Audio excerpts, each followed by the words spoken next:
Hello friends, Gurudev Datta. मैं अर्चना जानी गायत्री ज्योतिष कार्यालय में आप सबका स्वागत करती हूँ। जी हाँ फ्रेंड्स, मेरा आज का विषय है शहद यानी मध। मध का उपयोग हम लोग कैसे करें। तो शहद का उपयोग हम अपनी हेल्थ को अच्छा रखने के लिए करते हैं। आयुर्वेदिक दवाओं में भी शहद के साथ हम लोग पुड़िया चाटते हैं। मतलब आयुर्वेदिक में कई जगह पर शहद के साथ हमारी दवा ली जाती है। तो शहद के उपयोग करने से हम ग्रहों को भी ठीक कर सकते हैं और हमारे जीवन की कई मुश्किलें हम कम खर्च में सॉल्व कर सकते हैं। शहद का संबंध गुरु, सूर्य और मंगल ग्रह के साथ माना जाता है। शहद का उपयोग करने से शुक्र, शनि, राहु, केतु जैसे दोषों से या ग्रहों से भी हम निजात पा सकते हैं। कुंडली में राहु केतु दोष के कारण हम लोग परेशान रहते हैं और लग्न जीवन में कई जगह पर वैमनस्य चल रहा है, तो उन लोगों को शंकर भगवान के मंदिर जाकर शहद का दान करना चाहिए। आपका बिजनेस अच्छा नहीं चल रहा है तो सबसे पहले आप शहद लीजिए और दही दोनों को लेकर कहीं जल में विसर्जित कर दें। ऐसा करने से आपका बंद बिजनेस शुरू हो जाएगा। अगर आप मांगलिक दोष से प्रभावित है तो मंगलवार के दिन सुबह उठकर सबसे पहले आपको शहद चाटना चाहिए, मतलब 1 चम्मच खाना चाहिए। तो ऐसा करने से मंगल के दुष्प्रभाव कम होने लगेंगे। अगर आपके कार्य नहीं बन रहे और कहीं जाके आर्थिक प्रॉब्लम भी चल रही है तो चांदी के बर्तन में शहद भरकर रख ले। तो ऐसा करने से आपके अटके हुए कार्य बनने लगेगी और आर्थिक उन्नति घर में होने लगेगी। मेहनत के बाद भी आपको कहीं धन लाभ नहीं मिल रहा है तो आप घर की जो नींव होती है तो उसमें भी शहद दबा के रख सकते हैं। अगर आप नौकरी से परेशान है, नौकरी नहीं मिल रही है, प्रमोशन नहीं मिल रहा है, बॉस के साथ आपका डिफरेंस ऑफ ओपिनियन रहता है, तो सूर्य नारायण भगवान को सुबह जब आप अर्घ देते हैं तो उस पानी में थोड़ा सा शहद मिला लीजिए। तो ऐसा करने से नौकरी में आपको प्रमोशन मिलेगा, उन्नति मिलेगी। और जीवन में कई जगह पर हम लोग कितना भी कर ले लेकिन हमें मान प्रतिष्ठा नहीं मिल रही है, तो हमें मान प्रतिष्ठा मिलना शुरू हो जाएगी।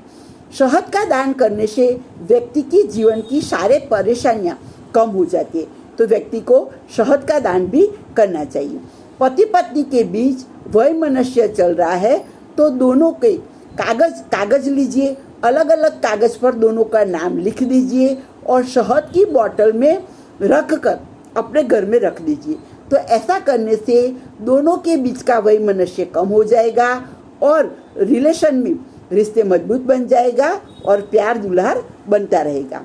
अगर आपके जीवन में पैसों की प्रॉब्लम चल रही है तो आप एक और उपाय कर सकता है। आप नाग केसर ले आइए और शहद दोनों को चांदी की डब्बी में डालकर घर के किसी कोने में छिपाकर रख दीजिए। तो ऐसा करने से बहुत ज़्यादा आर्थिक प्रॉब्लम है तो उससे निजात पा सकते हैं।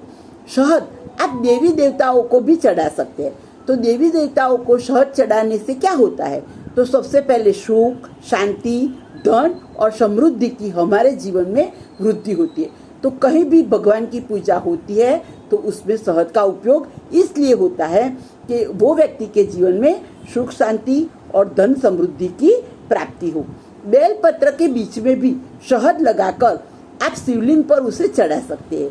तो ऐसा करने से कोई व्यक्ति कॉम्प्लिकेटेड एग्जाम दे रही है, मतलब कि वो IELTS के एग्जाम दे रही है, IAS, बैंकिंग की कोई कॉम्पिटिटिव एग्जाम है, तो उसमें पास होने की शक्यता उनकी बढ़ जा रही है। अगर आपकी शादी नहीं हो रही है तो आप शिवलिंग पर जाकर शहद चढ़ाए। तो ऐसा करने से अविवाहित व्यक्ति के जीवन में शादी के योग बनने लगेंगे। 12 भाव में मंगल बुरा प्रभाव देता है। अगर आपके 12 भाव में मंगल है तो खर्च अधिक रहेगा, भाई के साथ डिफरेंस ऑफ ओपिनियन रहेगा, कई भी काम आप बीच में छोड़ देंगे।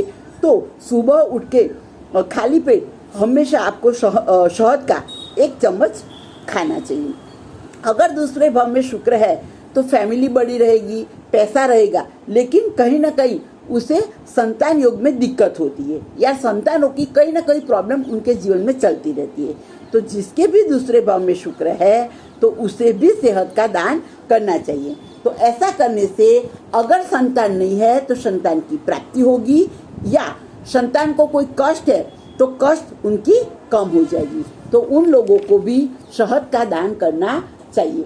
अगर कुंडली में शनि दोष प्रबल है, 7.5 की ढैया चल रही है और परेशान है, तो सबसे पहले मिट्टी का एक बर्तन लीजिए, उसको पूरा शहद मध से भर दीजिए और शनिवार के दिन मंदिर में जाकर चढ़ा दे। तो ऐसा करने से शनि दोष में लग्न लेट होता है, लग्न जीवन में डिफरेंस ऑफ ओपिनियन होता है, सगाई टूट जाती है, 7.5 की ढैया चलती है तो अप से डाउन व्यक्ति हो जाती है, कहीं ना कहीं उसे एक्सीडेंट का योग भी बन जाता है कुंडली में।